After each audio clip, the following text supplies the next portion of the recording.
కానీ మతం పేరు మీదనే ఈ దేశాన్ని వంచుకొని ఇవాళ బంగ్లాదేశ్ లోపల హిందువులను ఊచకోత కోస్తూ అక్కడ అమ్మాయిలను అకృత్యాలను చేస్తూ అక్కడ దేవాలయాలను ధ్వంసం చేస్తూ మారణహోమం సృష్టిస్తున్నటువంటి ఒక ఇస్లామిక్ మతోన్మాద రాక్షస భావజాలం ఇవాళ మళ్ళీ ఈ దేశాన్ని కబలించడానికి ఈ దేశంలోకి చొరబడుతుంటే వాడు శరణార్థి అవుతాడా, చొరబాటుదాట అవుతాడా? మయన్మార్ లోపల బౌద్ధ భిక్షవుల పైన ఘోరాతి ఘోరమైనటువంటి దాడులకు పాల్పడుతూ అక్కడ బౌద్ధులపైన హిందువులపైన దాడులు చేసినటువంటి వాడు ఇక్కడికి వచ్చి మళ్ళీ ఈ దేశాన్ని కబలించాలని చూస్తే వాడు శరణార్థి అవుతాడా, ఈ దేశ ద్రోహి, ఈ దేశంలో చొరబడినటువంటి వాడు అవుతాడా? ఇక్కడ మనం ఇది అర్థం చేసుకోవాలా.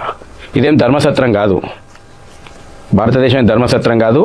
మళ్ళీ దేశ విభజనకు బీజాలు నాటుతున్నటువంటి వాళ్ళను ఒక క్షణం కూడా ఉపేక్షించకూడదు.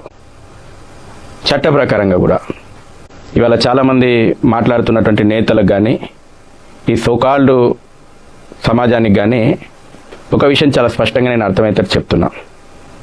1951 ఐక్యరాజ్య సమితి రిఫ్యూజీస్ మీద జరిగినటువంటి కన్వెన్షన్ లోపల భారతదేశం సంతకం పెట్టలేదు. 1967 రిఫ్యూజీ ప్రోటోకాల్స్ను కూడా భారతదేశం ఒప్పుకోలేదు. దీన్ని బట్టి మనం అర్థం చేసుకోవాల్సింది, ప్రాపర్ డాక్యుమెంట్ లేకుండా ఈ దేశంలో ఉంటున్నటువంటి వాళ్ళందరూ కూడా చొరబాటుదారుడే.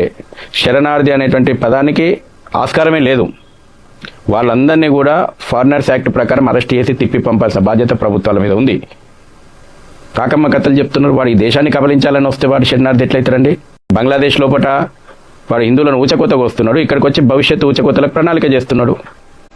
మయన్మార్ లోపల ఊచకోతలు కోసిండు, ఇక్కడికి వచ్చేసి మరి భవిష్యత్తు ఊచకోతల కోసం ప్రణాళికలు చేస్తుంటే ఆ ప్రమాదాన్ని పక్కన వండబెట్టుకుందామా? సమాజం ఆలోచన చేయాలి. ప్రభుత్వాలు రాజకీయాలతో సంబంధం లేకుండా నేను మాట్లాడుతున్నా.